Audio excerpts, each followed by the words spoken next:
मान मथे पूरा जिला अरे जे गोरी हमर मुखला मान मथे पूरा जिला कि बेगूसराय के छौरा ने छोड़ दो कहतो जे नैना मिला किसी तमठी से लगा कटिहार जे चाहे तोरा दौड़े 1 2 3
4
मेरा आवाज नहीं आ रहा, मेरा आवाज उसमें दीजिए ना भैया।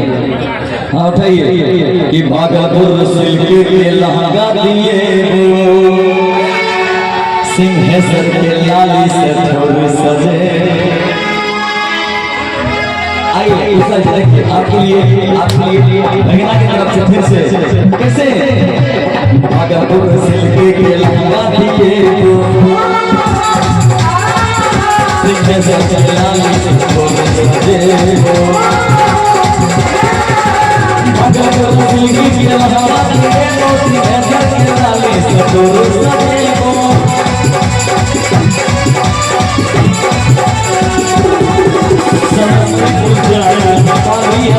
Sampai